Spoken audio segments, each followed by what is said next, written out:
Un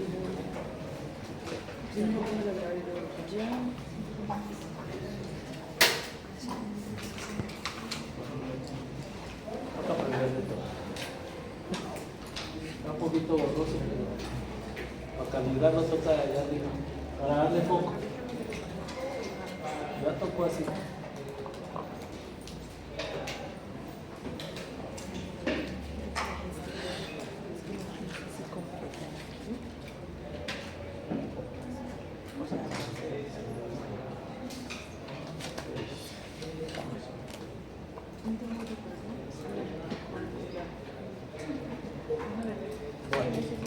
Buenas tardes.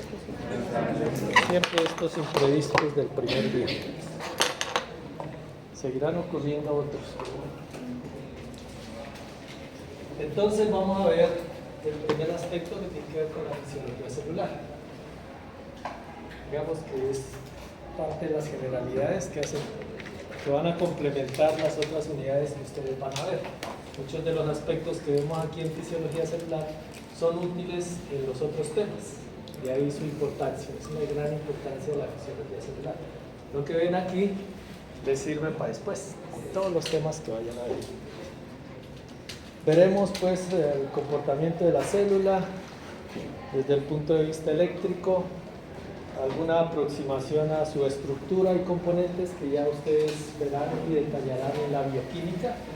Biología celular, molecular y bioquímica, ya ven la estructura de la membrana, cómo está formada la membrana, cuáles son sus componentes, cómo se unen los componentes, qué reacciones generan esos componentes, en fin, cómo interactúan. Esas son las bases generales de la membrana, pues, la estructura de la membrana, y de ahí pues el funcionamiento de la célula. Vamos a ver aquí los aspectos eléctricos de la célula, que da pie pues a la excitabilidad de diferentes tipos de células, bien sean células nerviosas, células musculares, lisas, eléctricas, lisas, estriadas o estriado cardíaco. Pasaremos también por el estudio del sistema nervioso central, la actividad del sistema nervioso, simpático, parasimpático, la relación con los diferentes receptores y neurotransmisores pues, que se generan en esos procesos. Digamos que es una descripción gruesa de lo que veremos en estas clases. Lo desarrollaremos a través de clases magistrales, haremos algún tipo de exposición y probablemente un par de quizzes. Otra cosa que me olvidaba, siempre empiezo como a las 2:30, casi siempre 2:30 pasadas. Uno, por evitar el tráfico de las 2 y porque llegar a las 2 siempre es como muy pesado. Mientras se hace digestión y tal. Bueno, entonces conmigo a las 2:30 siempre por la tarde, ¿ya? Siempre por la tarde. Si hay profesores que vienen a las 2, pues se ponen de acuerdo y arrancan a las 2. Pero conmigo sí a las 2:30 está bien. Bueno. Entonces, de la fisiología celular diremos pues que para empezar tenemos una distribución de volumen de líquido en el cuerpo. Gran cantidad de nuestro peso es agua, como pueden apreciar ahí en la imagen, entre el 60 y el 70% de esa imagen es agua, porque aparece en azulito. Lo que les está indicando a ustedes pues, que somos un gran volumen de agua. Nuestro componente principal más abundante es el agua y el resto ya hace parte del tejido o de las estructuras, pues, o los componentes o moléculas que forman las diferentes estructuras de nuestro cuerpo, pero el gran componente es agua. ¿Cómo se distribuye ese volumen? Bueno, antes de ver cómo se distribuye, los detalles que aparecen abajo, resulta que para medir el volumen de agua, pues se usan diferentes técnicas de laboratorio. Y ninguna de ellas es perfecta. Solo hay una que es perfecta, que ya se las menciono, pero no es éticamente viable. Entonces, para medir el volumen, les cuento, se requiere de cierto tipo de sustancias. Sustancias que tengan la capacidad, sustancias exógenas que podamos incorporar al cuerpo, bien sea tomadas o inyectadas, usualmente sustancias radioactivas, que lleguen al organismo y que tengan la capacidad de distribuirse en el plasma, uniformemente en el plasma, atravesar los endotelios vasculares, llegar hasta los intersticios de todo el cuerpo, todos los intersticios, y posteriormente llegar a todas las células. Es decir, debemos encontrar una sustancia que tenga la capacidad de invadir todo el cuerpo y distribuirse uniformemente. ¿Cierto? Entonces eso lleva un tiempo, mientras lo que inyectamos llega pues a los estómagos, se absorbe, pasa al plasma y de ahí empieza a difundir. Y algunas membranas le van a permitir difundir con facilidad, pero habrá otras que le exijan más tiempo. Entonces tenemos una variable tiempo ahí en esa mezcla, ¿sí? Y ya cuando se ha difundido durante cierto tiempo, pues tomamos una muestrica de sangre, de plasma, contamos cuánto hay disuelto allí y a través de ecuaciones calculamos el volumen total. Entonces, ¿cuál es el inconveniente? No existe esa sustancia perfecta que llegue a todos los espacios. Puede ser que llegue a los intersticios, puede ser que llegue a las células, pero por ejemplo las cápsulas sinoviales, el líquido sinovial no va a ser penetrado, por ejemplo, ¿sí? Y así sucesivamente. O no llega a los glóbulos rojos y entonces eso afecta las mediciones. En ese sentido, lo que hacemos es una aproximación, porque unos laboratorios reportan el 60%, otros reportan, como este de aquí, el 70%, otros el 75%. Entonces hay mucha fluctuación en esos valores. Luego, si encuentran en los libros unos valores para una cosa y otros valores para otra, es porque los laboratorios que reportaron eso utilizaron técnicas distintas. ¿Sí? ¿Me hago entender? Entonces podemos hacer una aproximación a la cantidad de agua que tenemos a partir del peso corporal.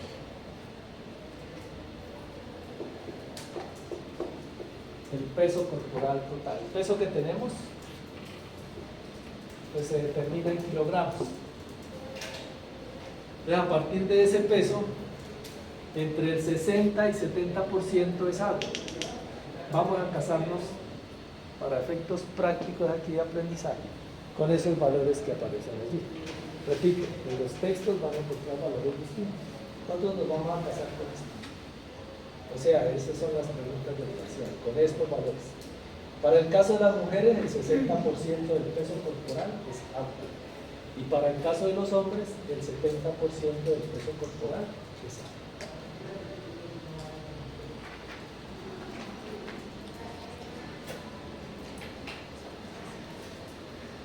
$60 y 70%.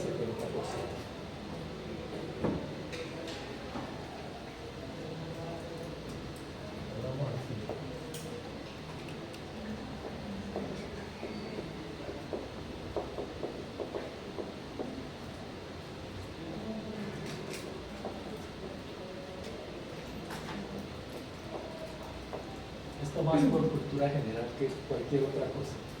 Entre las sustancias que se usan está una que se llama azul de Evans, que tiene la capacidad de difundir por todo el cuerpo. O agua radiactiva, agua tripial.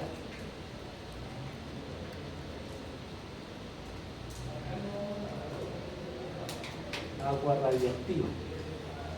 Entonces, agua disuelta en agua. Agua radioactiva disuelta en agua no radioactiva, que es la que tenemos. Entonces, a través de conteo de las emisiones radioactivas podemos calcular el volumen o midiendo la concentración de esta sustancia. Se me pasaba ese detalle. Hay otra que se llama inulina. También se usa para estos procesos. Repito más por cultura general porque digamos que eso se hace en los laboratorios y A partir de esas mediciones, pues se hacen estas aproximaciones. Y ya no necesitamos ir al laboratorio, sino simplemente conocer cuánto pesamos y podemos calcular la cantidad de agua que tenemos.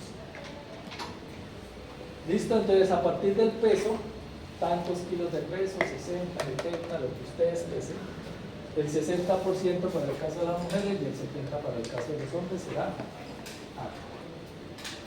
Y ese volumen de agua se distribuye en líquido intracelular, las 2/3 partes, en líquido extracelular, 1/3, en el líquido intersticial, 3/4 partes, y el plasma, la 1/4 parte. 3/4 y 1/4.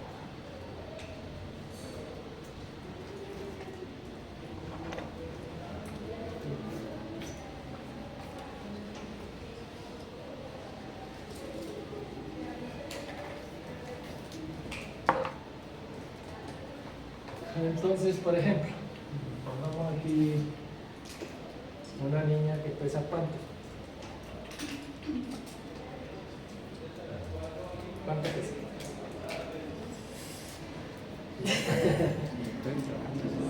62. 62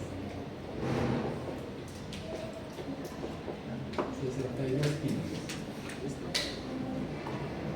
El 60% de 62, ¿cuánto da?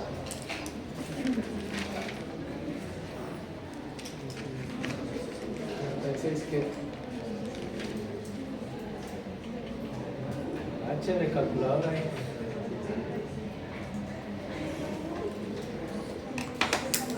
¿Cuánto? 37.2.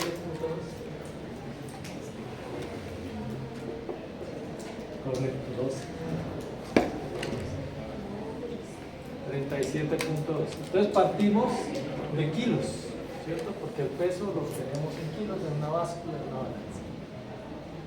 Y obtenemos 37.2 kilos equivalentes, ¿cierto? Pero un litro de agua pesa aproximadamente 1 kilo, ¿cierto? Son 1 a 1. Y como estamos hablando de volumen, y lo que nos interesa es el volumen, pues vamos a quitar estos kilos y decimos entonces que son litros, ¿cierto?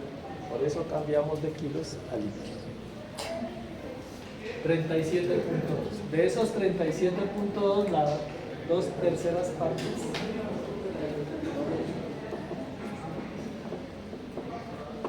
son líquido intracelular. ¿Cuánto da?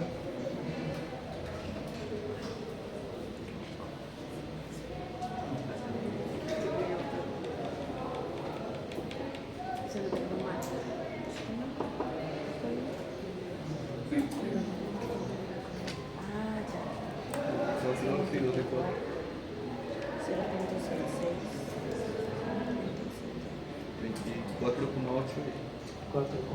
24,8 y 12,4. 24,8 y 12,4. 12,4 litros.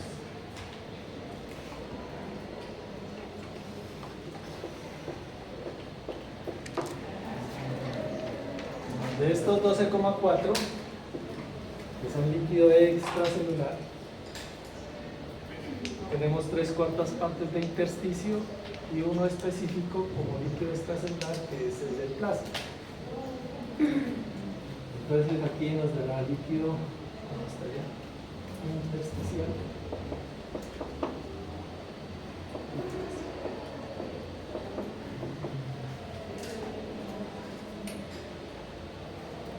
Entonces son las 3/4 partes de este valor, ¿no? Que a veces se confunde.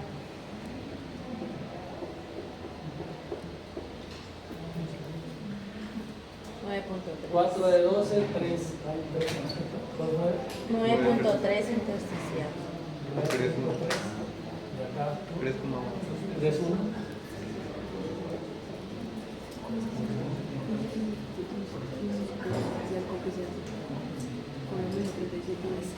¿Listo? Es 3/4 de este valor, no 3/4 del de acá arriba.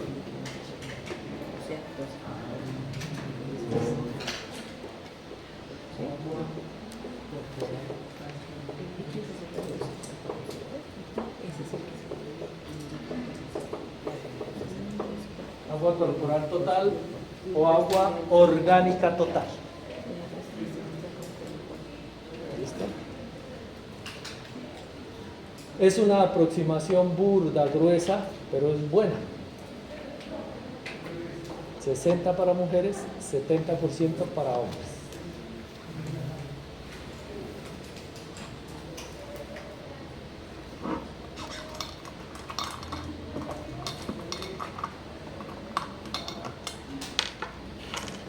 Ahora hagan el cálculo para cada uno de ustedes, porque todos pesamos distinto.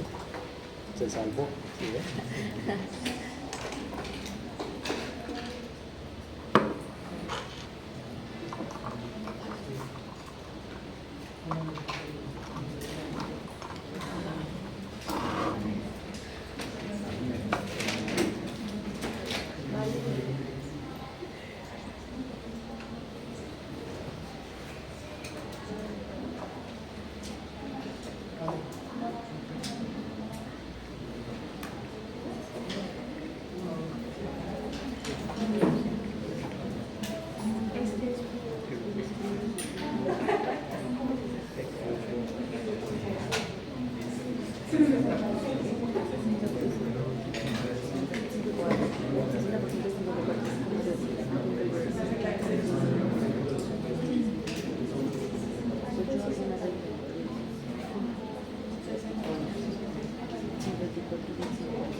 ¿La mía? Yo pensé que era la tuya, ¿en qué momento la conocí? No, es mía, si no tiene pensé que era tuya. Por eso no me encuentro.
Háganlo para que tengan el dato. Pues por eso dije, mira.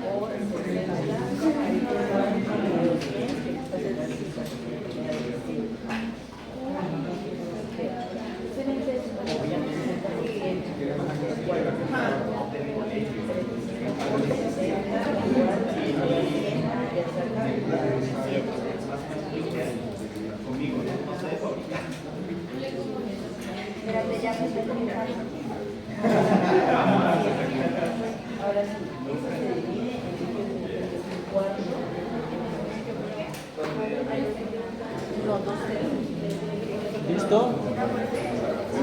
Bueno, lo terminan en la casa. Y a partir de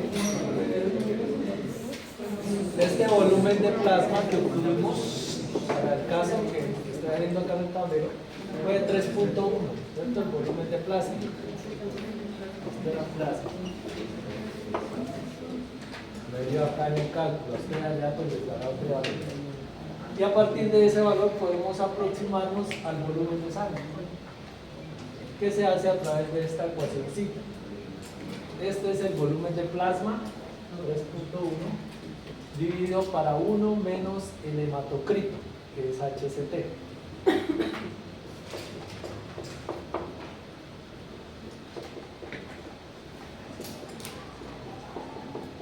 Se escribe así.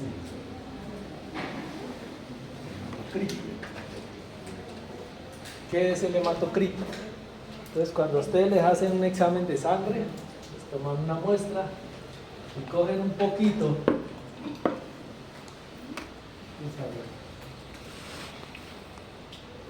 de sangre, llenamos un capilar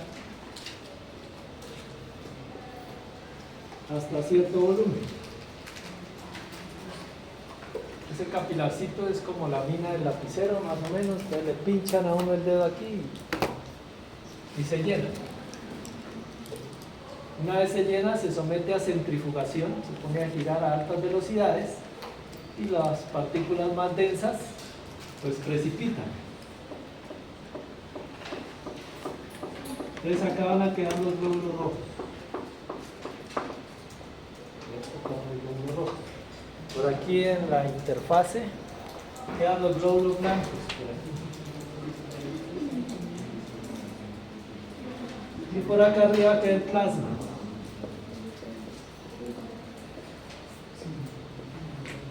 Glóbulos rojos, glóbulos blancos.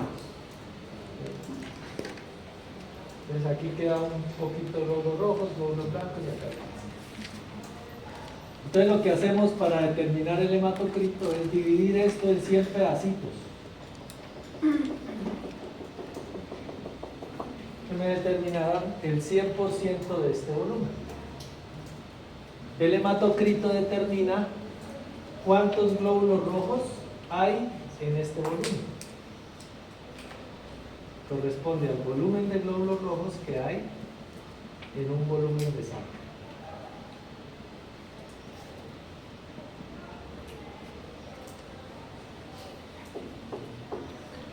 En términos aproximados, o promedio para la población, el 45% de todo este volumen corresponde a los glóbulos rojos. Los glóbulos blancos son como 1, 1.5, 2%, muy poquito. Y el resto es plasma. Como aquí estamos redondeando, digamos que el 55% es plasma. Poco más, poco menos. Depende de cada quien. ¿Listo? Entonces tenemos el hematocrito, pues que hay que medirlo en el laboratorio. El volumen de plasma, que ya lo obtuvimos por acá.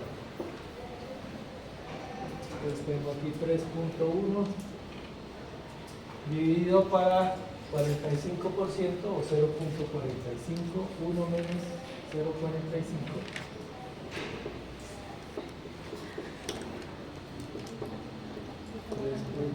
Dividido para 0.55, y eso da cuánto. 3.1 dividido para 0.55.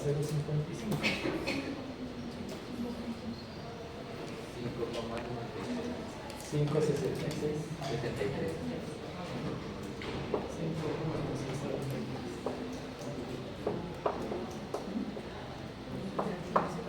Litros de sangre.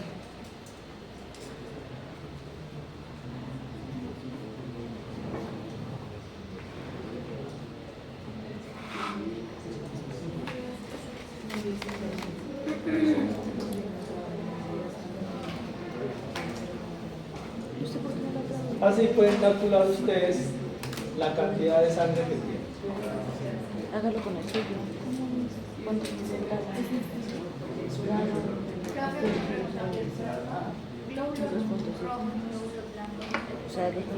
No, solo los rojos.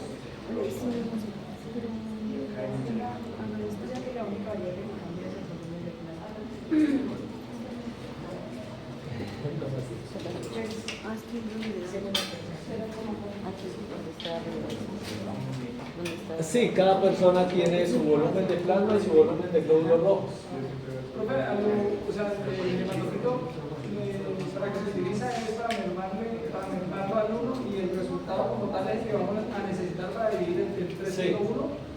Sería 1 menos esta cantidad de glóbulos rojos. Eso es el valor. Sino que aquí yo no tuve en cuenta estos glóbulos blancos, pues como queda fácil recordar. Más fácil recordar el 55-46. Pero esto es como un 1, entonces este sería el 54%, si ustedes quieren. ¿Sí? Ahí por hacerlo rápido. ¿Sí? Por hacerlo rápido, porque puse ahí 55, pero puedo poner otro valor. El hematocrito fluctúa, ¿no? Este no es un valor fijo, cambia durante el día, cambia del estado de hidratación que tengamos, del agua, etc. De todas formas, sí hay que medirlo. Ojalá puedan medirlo en el laboratorio.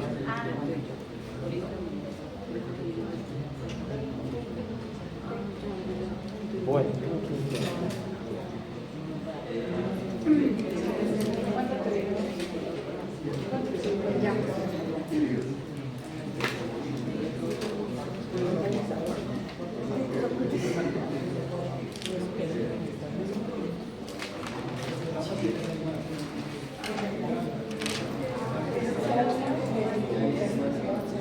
Se estima que el volumen de sangre que tenemos está entre unos 5 o 6 litros más o menos. Pues habrá quienes tengan menos y quienes tengan más. Depende del peso, de la talla, del sexo. o de género mejor.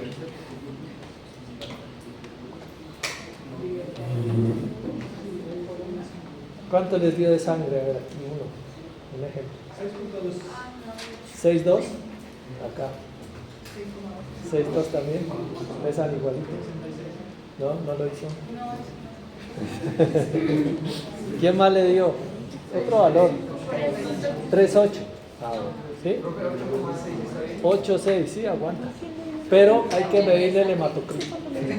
Hay otro factor importante que también hay que tener en cuenta. Si notan que para hombres dijimos 70% y para mujeres 60%.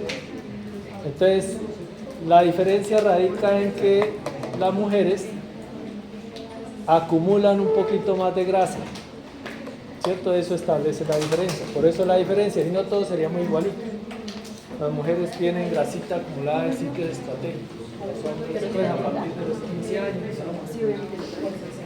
Para los niños es el mismo valor, 60%. Los bebés es como el 50%.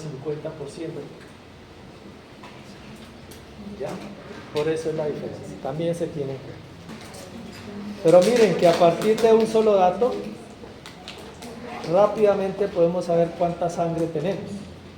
Ustedes que van a trabajar en urgencias, pues tendrán que estimar rápidamente cuánta sangre ha perdido el herido que llega, ¿cierto? Para poderle reponer un valor adecuado. Si le tocan 7 litros de sangre, pues no se le puede reponer 14. Bueno, listo. Entonces, distribución de la cantidad de agua. Y dentro de esos compartimientos, o dentro de ese líquido, pues encontramos sustancias disueltas. Sustancias disueltas.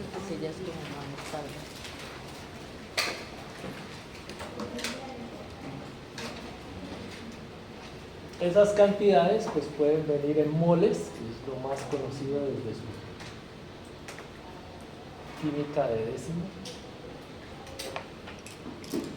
que son las partículas pues que están disueltas. Los equivalentes, que están determinados por la carga eléctrica de la sustancia. Las osmoles son partículas que tienen efecto osmótico, ya les recuerdo qué es eso. Y una unidad particular para la concentración de hidrogeniones, que es el pH. Y la ecuacióncita pues está aquí. El logaritmo de la concentración de hidrogeniones determina el pH, que es una escala que va de 1 a 14. De 1 a 7 significa que hay muchos hidrogeniones y de 7 a 14 que hay pocos hidrogeniones. Determina la acidez o alcalinidad de una solución. Las unidades que usamos: moles por litro, equivalentes por litro u osmoles por litro. Digamos que estas son unidades de laboratorio porque pues podemos mezclar mucha sustancia en una solución. Sin embargo, en el cuerpo humano esas cantidades son mínimas, son poquiticas. Entonces, lo más frecuente que van a encontrar ustedes durante el curso de fisiología son estas unidades: milimoles, miliequivalentes y miliosmoles.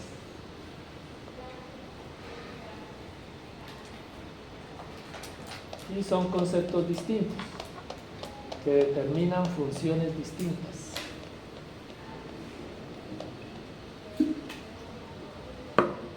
Efectos distintos. Eso como por recordarles, ¿no? Sé que ustedes lo manejan. Y aquí ejemplos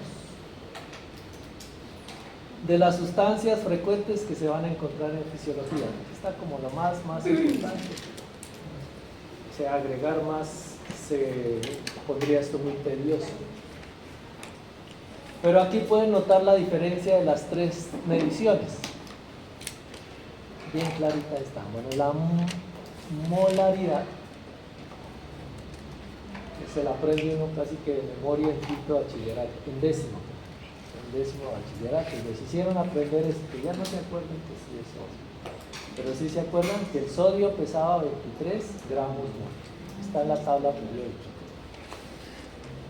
El cloro pesa 35.5 gramos mol. Eso había que aprendérselo de memoria, no había otra forma. O llevarlo en el champú. El cloruro de sodio es la suma de estos dos, 58.5. El peso del calcio era 40.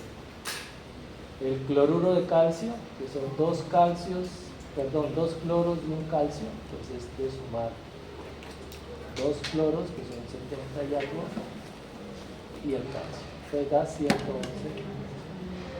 gramos mol. La glucosa 180, la urea 60 y la albúmina, que es una proteína muy grande, 69.000 gramos mol. ¿Listo? Ahora, los equivalentes, les decía, están determinados por la carga eléctrica. ¿Cuántas cargas eléctricas tiene el sodio? Una. Luego tenemos un equivalente por mol de sodio. Para el cloro, una carga, en este caso negativa, un equivalente. El cloruro de sodio, pues son dos carguitas. El calcio, dos cargas. El cloruro de calcio, ¿cuántas cargas? 4. 2 del calcio y las otras 2 de los dos cloros. Este no tiene carga, este tampoco, y la albúmina 18 carguitas. Depende de la carga eléctrica. Y las osmoles son las partículas, pero aquí no consideramos la carga eléctrica, sino las partículas. El sodio es una sola partícula, el cloro es una sola partícula, el cloruro de sodio, que son dos partículas, el calcio es una partícula. Miren que aquí tenemos dos equivalentes, porque son dos cargas, pero una sola partícula. Pues difieren en cuanto a la normalidad y la osmolaridad. Aquí más claro todavía.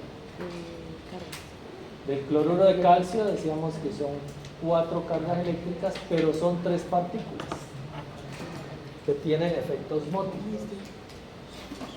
Tiene calcio, cloro y cloro. Son 3 partículas. 1, 2 y 3. Pero cargas son 2 por aquí, 3. Ahí se establece muy bien la diferencia. Y claro, los dos tienen efectos fisiológicos distintos. El uno asociado a las cargas eléctricas y el otro a esas partículas que generan una fuerza, que es la fuerza osmótica u ósmosis,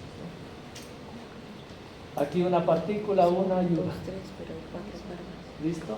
Es sobre todo para que recuerden la diferencia entre las cargas y las partículas osmóticamente activas.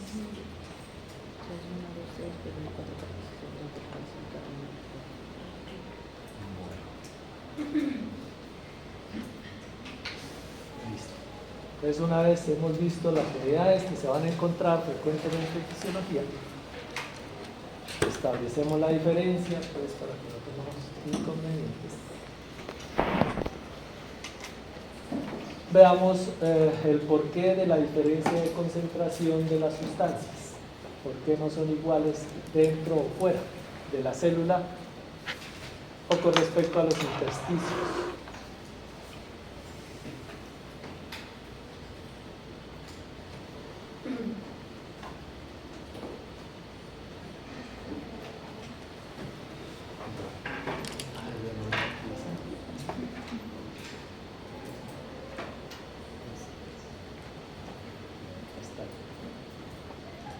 Bueno, tenemos en esencia 3 mecanismos que establecen la diferencia de concentración entre el interior de la célula y el exterior de la célula, que están separados por la membrana celular. o el plasma y los intersticios separados por el endotelio vascular. Entonces hay una membranita ahí que establece unas condiciones y por lo tanto unas diferencias. El principal mecanismo pues son aquellos que consumen energía de forma directa. Están en ese sentido la bomba de calcio, la bomba de sodio-potasio. La bomba sodio-potasio TPasa.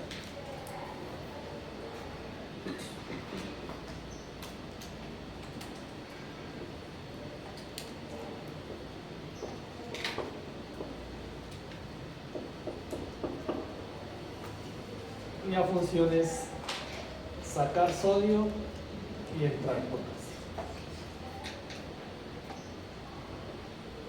Es una relación 3:2, una relación dispar,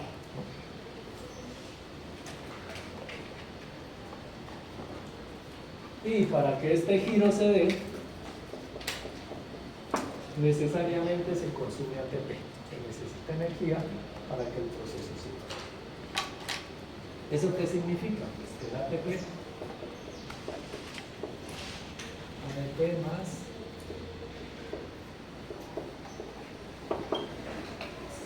energía. Es decir, la molécula de ATP se fractura en adenosín difosfato más un grupo más fosfato inorgánico más energía. Y es esta energía la que hace que saque 3 de sodio e ingrese 2 de potasio. Hay consumo directo de energía aquí. Consumo directo de energía. Y se produce el transporte. Otro ejemplo clásico, la bomba de calcio.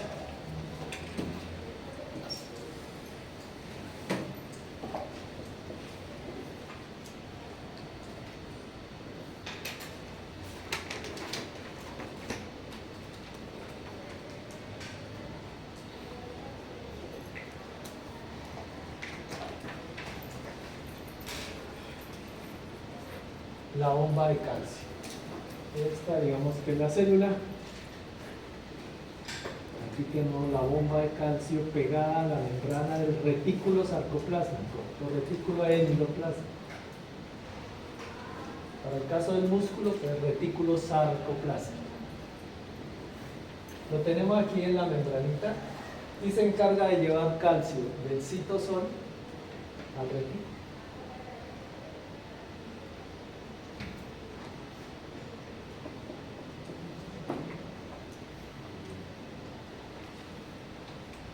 Y en la membrana celular de la célula muscular, pues también tenemos la bombita que se encarga de sacar el calcio. Se ve chiquito ahí, pues.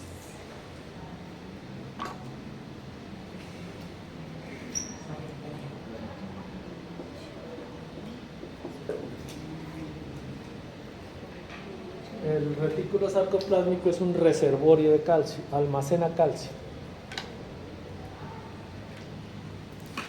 Y se consume ATP aquí como acá.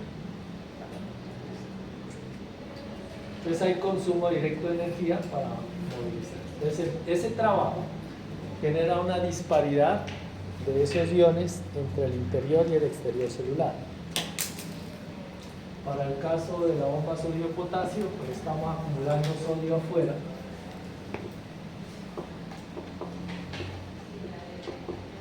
Mucho sodio afuera, poco sodio adentro. Para el caso del potasio, mucho potasio adentro, poquito afuera.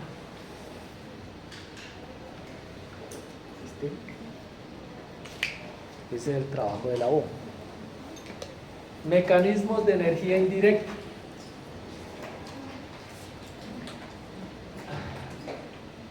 Para que haya movimiento de cualquier cosa, para que cualquier molécula se mueva, pues debe haber energía y debe provenir la energía de cualquier lado, ¿sí? Aquí pues sí es evidente, estamos consumiendo energía directa.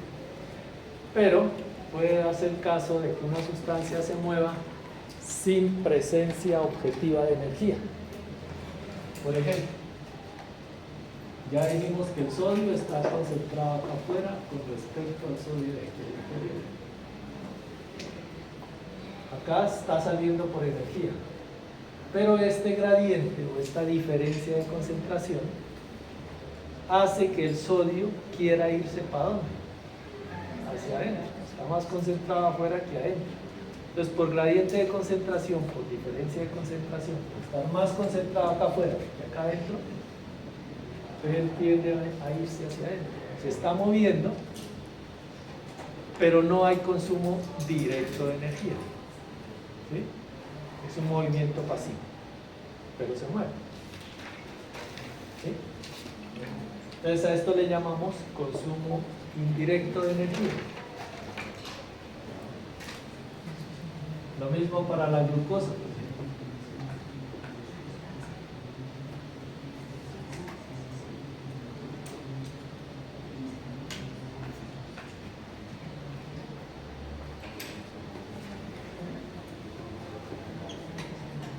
Para el caso de la glucosa, existe aquí pues un transportador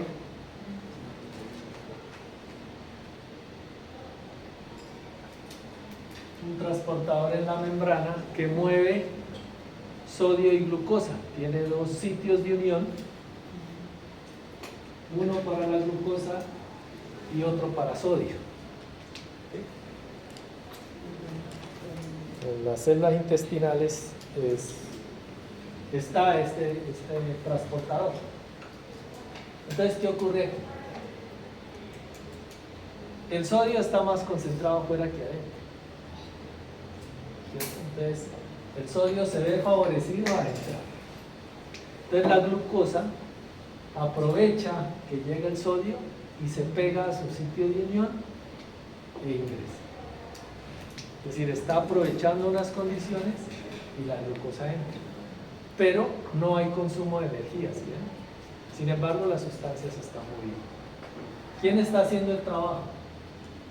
La bomba sodio-potasio, que crea un desbalance entre el sodio afuera y el sodio adentro. ¿Qué hace la glucosa? Pues aprovecha que el sodio está más concentrado acá e ingresa. Entonces no hay consumo directo de energía, no hay consumo de ATP ni aquí ni acá. Consumo directo, consumo indirecto de energía. Hay algunos ejemplos. Y hay otro factor que determina la diferencia de concentración adentro y afuera, que es la permeabilidad selectiva.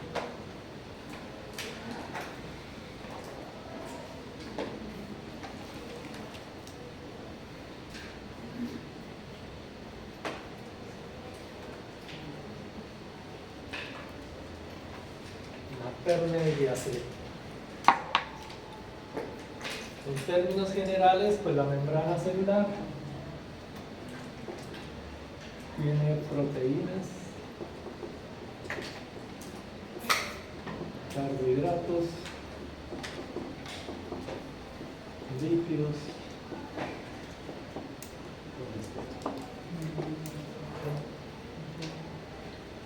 Eso lo ven en bioquímica hasta el cáncer.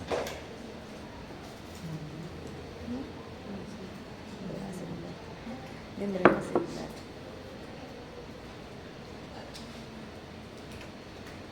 Todas las células tienen en términos generales esos componentes, pero la distribución en cada célula individual pues sí termina siendo diferente. Es decir, una célula cardíaca tiene una membrana distinta a la célula muscular estriada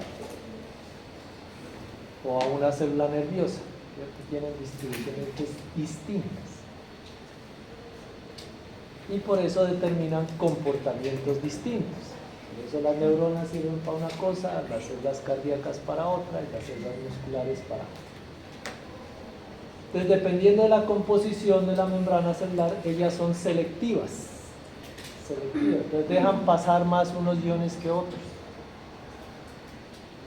¿Cierto? Seleccionan quién pasa, qué tanto pasa y cómo pasa. Pero en términos generales, esas membranitas permiten que pase más fácilmente el potasio con cierta dificultad el cloro, y a quien más le cuesta es al sodio. ¿Listo? Entonces tenemos una permeabilidad selectiva. Unos pasan más que otros. También es una propiedad de cada célula diferente. Ahora, entre el potasio y el cloro, esa permeabilidad o ese flujo transmembrana es parecido, pero es mayor para el potasio que para el cloro. Y la del sodio sí está muy lejos, porque digamos que estos se parecen y este está muy distante. Y esos tres ioncitos que son muy importantes en la función de la célula nerviosa, de la célula muscular o las células glandulares, determinan la excitabilidad de la célula. ¿Listo? ¿Voy muy rápido? ¿No?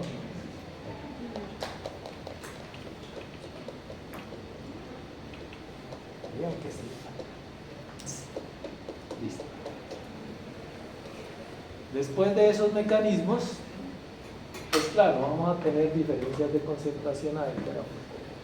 Esos valores no se los aprende nadie. No se los vayan a aprender. Nadie lo pregunta. O por lo menos yo no. Pero sí ustedes pueden asociar el porqué de las distintas concentraciones para al menos los más importantes en fisiología.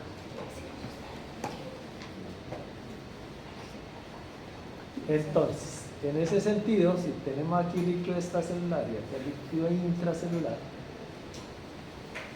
para el caso del sodio, y por efecto de la bomba, está más concentrado afuera que adentro. El potasio, más concentrado también por efecto de la bomba, adentro y afuera. El calcio, que lo mencionamos por la bomba de calcio, está más concentrado afuera, la bomba lo está sacando. Y miren aquí el detalle de la concentración en el citosol. 0.000, o sea, casi nada, ¿no? Prácticamente nada. ¿Por qué en el citosol no hay nada?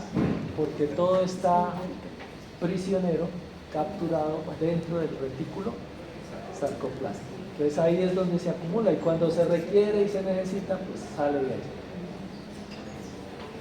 Entonces una concentración muy bajita. Bueno, el magnesio es importante para procesos energéticos, no lo vamos a detallar por ahora. El cloro más concentrado afuera, tampoco lo vamos a detallar por ahora. El bicarbonato, aquí es 24, no es 28, sino 24 miliequivalentes por litro. Y aquí le falta la carga, ¿no? HCO3 negativo, es el ion bicarbonato. Este es muy importante porque contribuye a la determinación del pH intra o extracelular.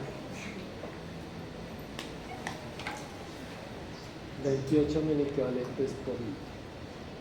Y ese numerito sí es, digamos, que el único que hay que aprenderse de memoria y para toda la vida. 24 miliequivalentes por litro. Con su rango de variabilidad obvio. Listo.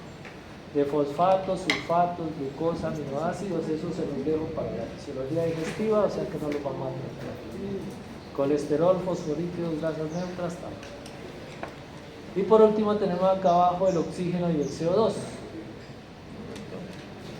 Pues que tampoco los vamos a tratar aquí porque se requiere cierto conocimiento para saber el por qué están en esas concentraciones. Tampoco los trabajaremos aquí, sino más bien en fisiología respiratoria. Serán muy útiles allá y podrán calcular ustedes estos valores. El pH, pues uno se lo sabe, y la concentración de proteínas, pues también, ¿no? Las proteínas están más concentradas dentro de la célula que afuera. Al final, cuando contamos todas estas partículas de afuera y de adentro, yo no sé si alcanzan a ver los de atrás. No lo puedo subir. Entonces todas estas partículas, a ver,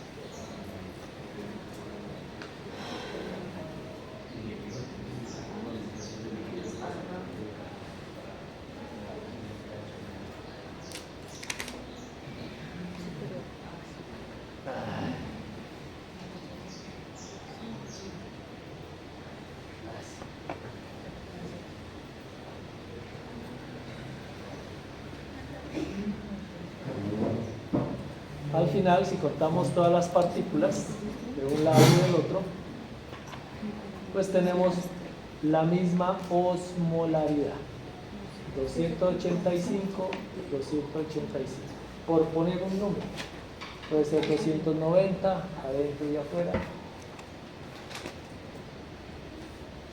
puede ser 300, osmolaridad. ¿Por qué es importante que sean iguales las osmolaridades? Porque determinan el flujo de agua. Si hay diferentes concentraciones osmolares, pues se mueve el líquido de un lado a otro y las células se deshidratan o se hiperhidratan, ¿no? Entonces al final la cantidad de partículas debe ser igual.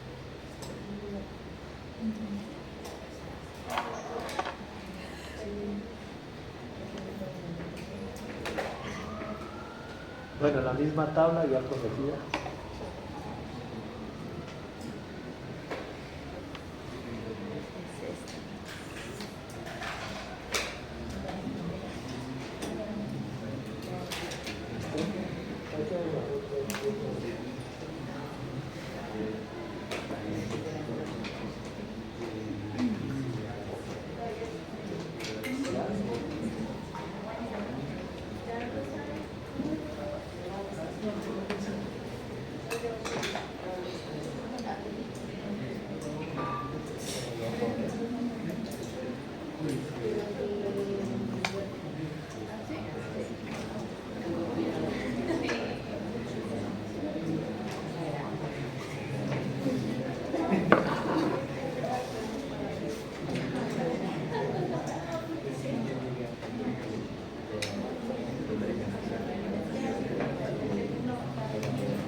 Transporte a través de membranas. Sería el segundo objetivo. Ya vimos el primero relacionado con los volúmenes y los compartimientos iónicos. Compartimientos líquidos e iónicos. Estos son los mecanismos de transporte y ustedes los ven a la par por allá en su biología celular. Cuando ven la membrana, ¿no? Bueno, entonces las sustancias se mueven a favor o en contra de gradiente electroquímico. A favor o en contra de gradiente electroquímico.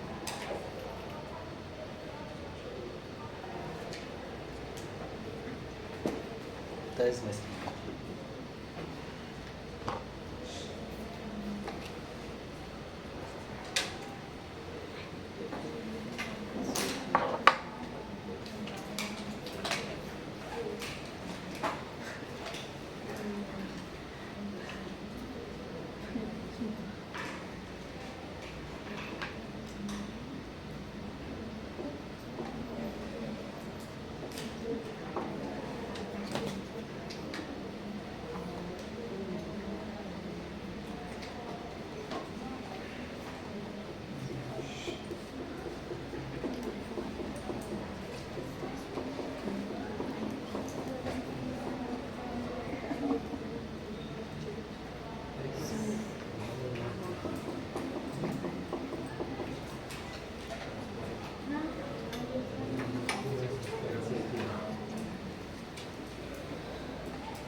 Digamos que tenemos dos soluciones, esta y esta, solución A y solución B. Y aquí una cantidad de sustancia disuelta y acá otra cantidad de sustancia disuelta.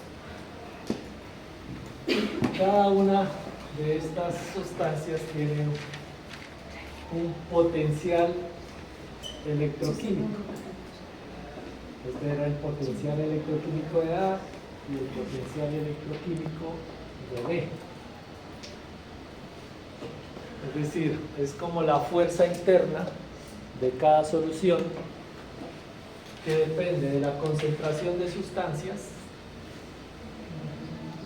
como de la carga eléctrica que tiene.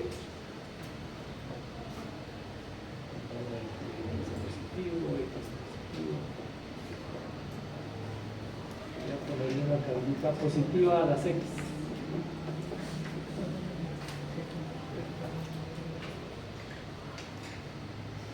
Igual a las de acá.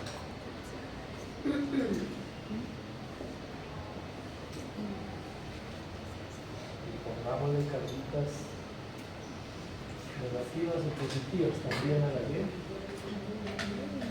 Pongámosle negativas.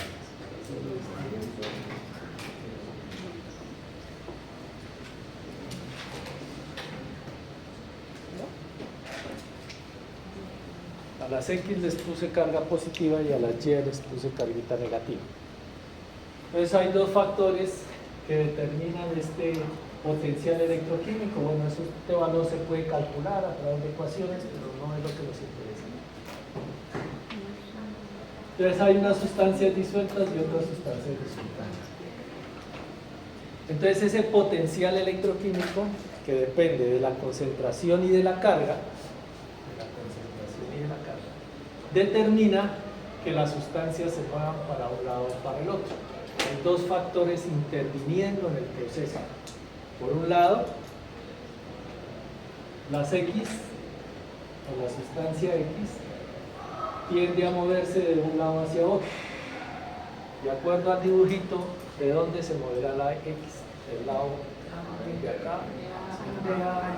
De A a B, porque está más concentrado acá que acá, ¿sí o no? Entonces se mueve en ese sentido por diferencia de concentración. Y la sustancia Y, ¿hacia dónde se moverá? En el mismo sentido por gradiente de concentración. ¿Listo? Pero centrémonos en la sustancia Y. Está más concentrado aquí que acá, ¿cierto? Entonces tiende a moverse para allá. Pero si ustedes miran, aquí hay muchas cargas positivas. Muchas cargas positivas. Entonces él por concentración quiere irse para allá. Pero las cargas positivas lo retienen. Entonces no lo va a dejar moverse. Se va a mover hasta cierto punto, pero luego hay tantas cargas positivas que lo frenan. Entonces es importante tanto la concentración como la carga eléctrica. ¿Por qué? Porque cargas iguales se repelen y cargas opuestas se atraen. ¿Listo? Otros factores intervienen como la temperatura, etc.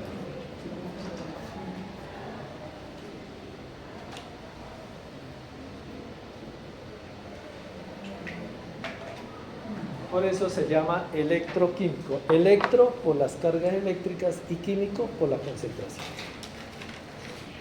Bien. Definido eso, entonces tenemos transporte cuesta abajo o transporte cuesta arriba. Cuesta arriba es venir a clase y cuesta abajo es irse. Cuesta más venir que salir.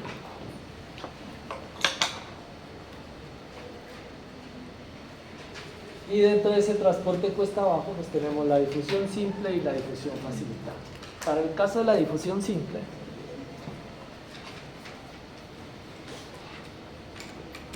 se da a través de la membrana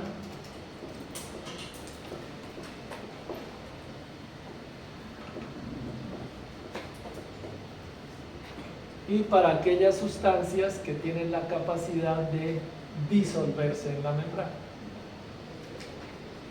que se disuelven fácilmente en los líquidos. Entonces se disuelve y pasa tranquilamente al otro lado. ¿Quiénes pasan fácilmente?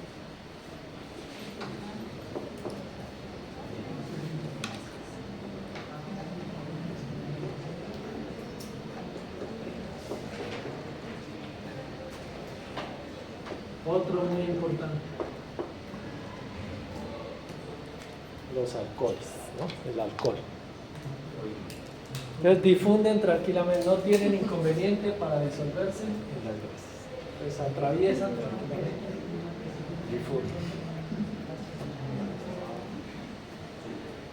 Oxígeno, CO2 y las vitaminas liposolubles A, D, E y K.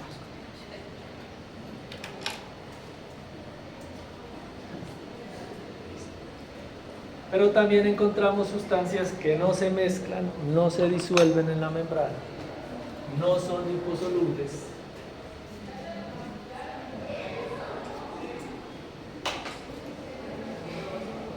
No pueden atravesar y entonces requieren que alguien les ayude, les colabore o les facilite el proceso.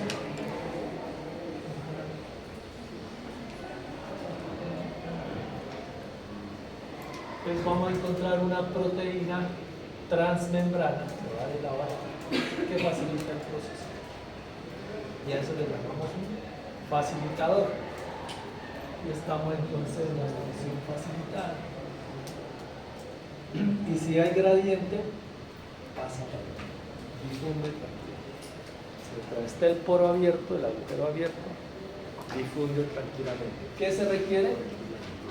Solamente que haya diferencia de concentración. Mientras haya diferencia de concentración, pues la molécula se mueve tranquilamente.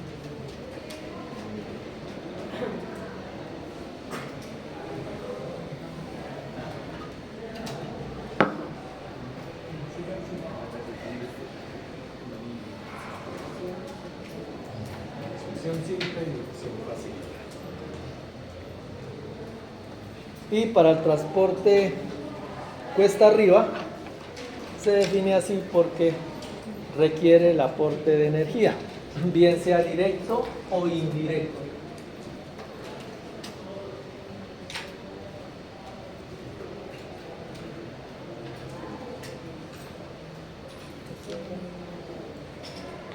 Así lo podemos clasificar entonces dependiendo del aporte de energía directo o indirecto en transporte activo primario y transporte activo secundario.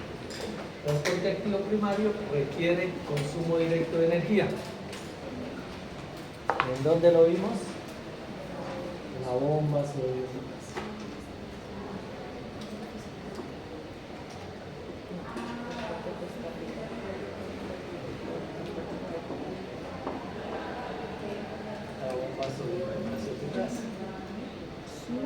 Y el transporte activo secundario a través de consumo indirecto de energía.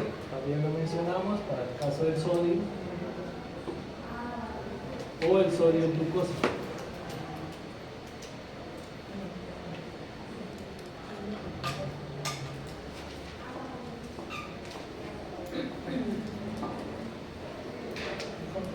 Transporte activo primario, transporte activo secundario.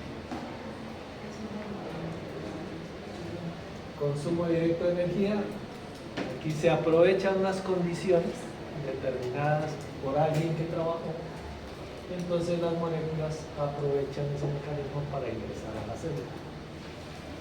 Aquí puede ser glucosa, puede ser aminoácidos. Igualito. Tenemos una molécula específica para mover sodio y glucosa, pero también hay una específica para mover sodio, aminoácidos. O sodio lactato también existe. Pero entonces no hay consumo de energía directo. Eso es lo que establece la diferencia. Transporte activo primario, transporte activo secundario. Y para el caso del transporte activo secundario, lo clasificamos en cotransporte y contratransporte. Cotransporte, pues cuando las dos sustancias van en el mismo sentido, me parece.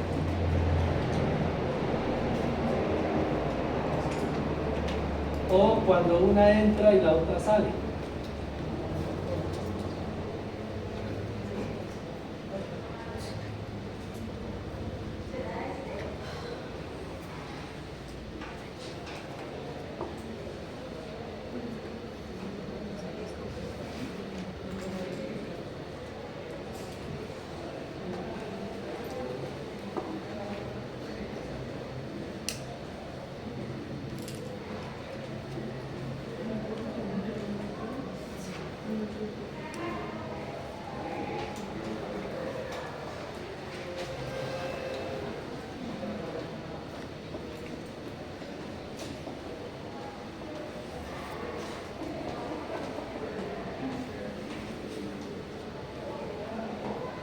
Una sale, otra entra. Este es clásico del glóbulo rojo. Se conoce como desviación cloruro. ¿Y que mueve cloro? Bicarbonato. Uno para un lado y el otro para el otro. Antiporte o intercambio, ¿no? De cualquier forma lo pueden encontrar. Cloruro. Desviación cloruro.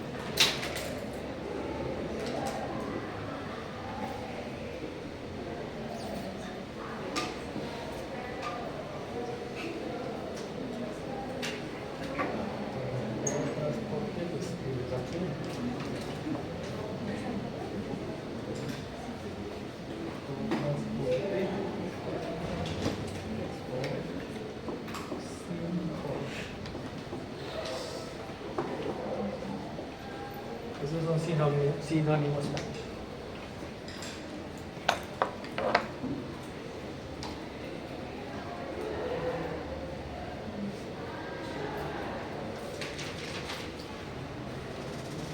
Cotransporte, las dos sustancias van en el mismo sentido, el contratransporte uno para adentro y otro para afuera.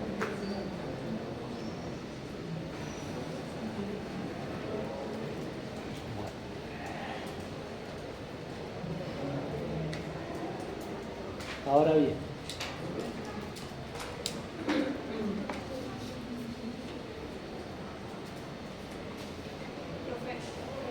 ¿Este cotransporte o transporte es el mismo antiporte o intercambio? no, son distintos.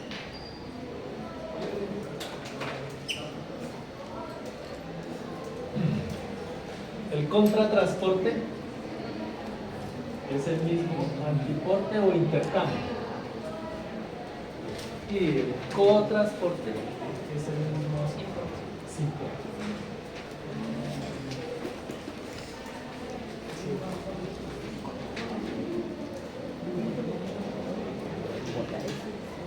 Entonces, miren,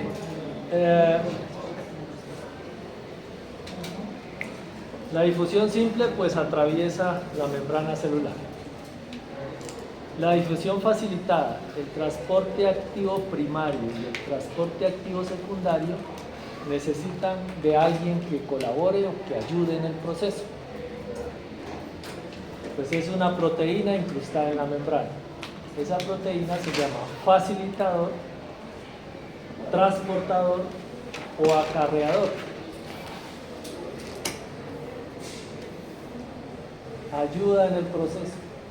Entonces estos tres mecanismos de transporte, la difusión facilitada, el transporte activo primario, el transporte activo secundario, requieren que alguien facilite el proceso. Una proteína ubicada. La difusión simple no. La difusión simple es a través de la membrana. ¿Por qué? Porque las sustancias son liposolubles.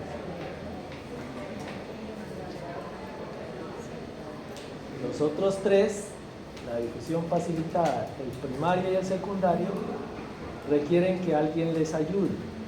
Un transportador, acarreador o facilitador.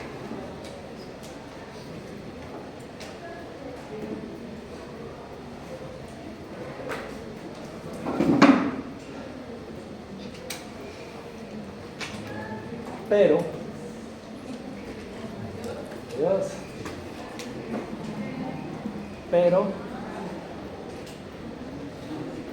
esta proteína impone unas condiciones, ¿cierto? Yo le facilito el proceso, pero hasta cierto punto. ¿Cuáles son esas restricciones? Por un lado, es susceptible de saturarse.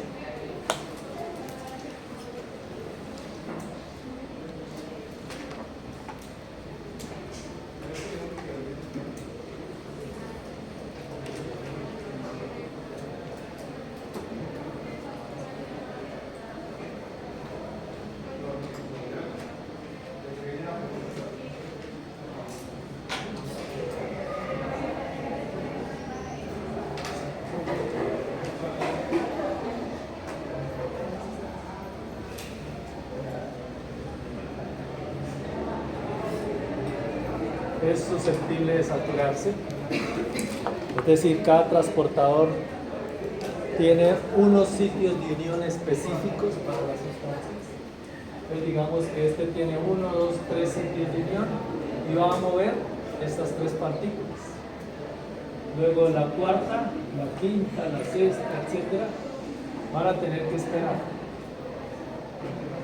Se saturó, se llena, no se llena. Lo que interfiere en el transporte, o sea, esto no es tan fácil. Saturación. Son estereoespecíficas. Son estereoespecíficos.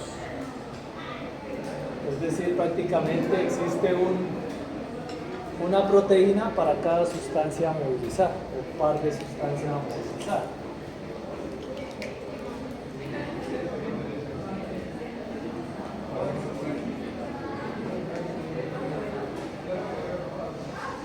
Estereoespecíficas. Hay un transportador específico para sodio-glucosa, como les decía antes, que está determinado por la densidad de cargas que hay. Esa densidad de cargas, cómo se acomodan las cargas, facilitan el proceso para que este pase. Esa estereoespecificidad depende de la forma de la molécula que se mueve, si es cuadrada, si es redonda, y de las cargas que posee. ¿Listo? Eso es estereoespecificidad. Depende también de la densidad de cargas positivas y negativas, de tal forma que copulan y no permiten que otros entren. Esta es muy parecida. Son redonditas. Intenta entrar, pero por las cargas que hay, pues no la deja. Eso es lo que llamamos de estereoespecificidad. Y por último, la competencia.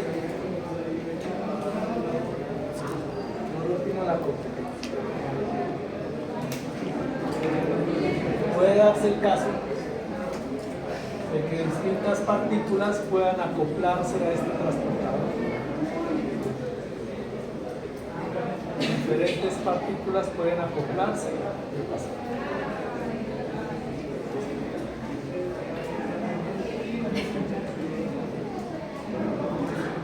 Naturalmente, ¿será que tienen clase? No creo. ¿Tienen clase aquí? ¿Tienen clase aquí?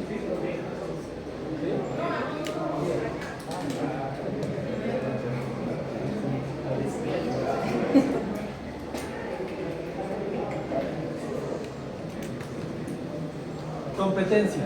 Entonces, dos partículas que se parecen, pueden competir y pueden pasar, pero eso afecta el transporte. Eso afecta el transporte. X. Si fuera una sola, pues pasa esta tranquila. Pero cuando hay dos compitiendo, significa que al final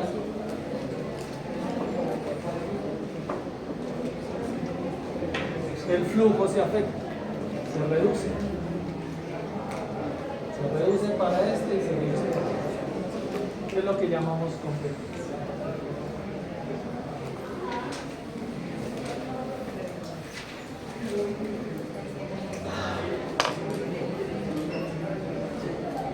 Me tomo aire y ya vamos a terminar.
Se robó el borrador.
Comparemos la difusión simple y la difusión facilitada.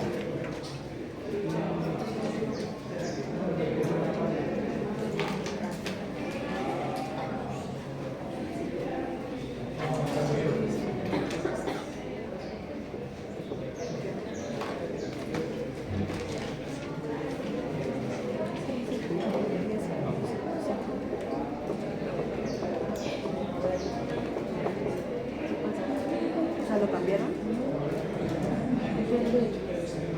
Veamos cómo es la velocidad de flujo en cada uno de esos dos condiciones. En la medida en que incrementamos el gradiente de concentración. Aquí tenemos la sustancia X, mucho acá y más poquito acá. Lo que favorece que se mueva del lado A al lado B.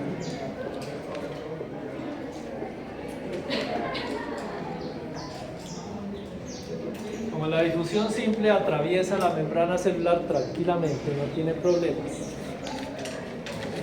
En la medida que yo incremento el gradiente, a ver, 1, 2, 3, 4, 5, 6, 7, 8, 9, 10, 11 y 3. ¿Cierto? Aquí me quedaron 11X y acá 3X. ¿Cuál es el gradiente? 8, 9, 10, 11 menos 3, 8. ¿Qué es el gradiente? El gradiente es una diferencia de concentración y por lo tanto es una magnitud. Entonces tenemos un gradiente de flujo. Si yo quiero incrementar el gradiente, pues ¿qué hago? Pongo más cosas acá. Entonces este número crece, pongámosle 15, este lo dejo quietico, 3. Voy incrementando el gradiente, la diferencia de concentración. A medida que aumento esa diferencia, ¿qué le pasa al flujo? Pues arranco aquí con un gradiente de 1 y voy aumentando hasta el infinito. Sí. Difusión. ¿Cierto? Como no hay restricción, como la sustancia atraviesa tranquilamente la membrana, entre más acumulo aquí, pues más fluye para el otro lado. Y entre más aumento y así seguirá hasta el infinito. ¿Qué ocurre con la difusión facilitada? La difusión facilitada tiene restricción, no puede atravesar la membrana y necesita quien le ayude y quien le facilite. Y el facilitador dice, bueno, hagámosle, trabajemos hasta aquí. Hasta que se satura, hasta que se llenan los sitios de unión y siempre va a seguir transportando lo mismo. Usted puede seguirle echando y el transportador dice, no, hasta aquí puedo. ¿Sí?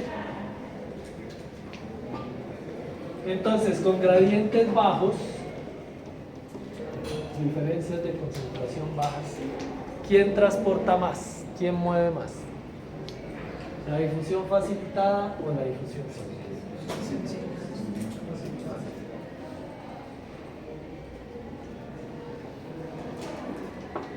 La rojita es la difusión facilitada y la otra es la difusión simple. Cuando los gradientes son bajos, hay poquita concentración de sustancia. ¿Quién es más eficiente? Facilitada. La difusión facilitada está por encima de la otra. Con gradientes bajos, la difusión facilitada es eficiente. En cambio, bueno, aquí serían iguales, ¿no? Con gradientes altos, la difusión simple supera a la difusión facilitada. Está por encima. Diferencia entre ellos. ¿A qué se debe? Pues a que el transportador o acarreador pone un límite. Yo hasta aquí puedo, hasta aquí trabajo. Como yo, hasta ahorita puedo, ya más cuando trabajo. ¿Sí? Hasta aquí llegué. Esto es lo que ustedes conocen como transporte máximo. Para el caso de la difusión facilitada, y lo ven allá en la ecuación de Michaelis-Menten, que la verán en su bioquímica o ya la vieron, la verán. Entonces ponemos un link, transporte máximo. Listo, con todo ese enredo, los dejo descansar y nos vemos el jueves a las 8. A las 8. Con otros docentes puede ser que lleguen a las 7 de la madrugada. Conmigo será a las 8, por favor. ¿Listo? Estudien para que no se les enrede la pita. Y gracias. Hasta luego, hermano. Gracias.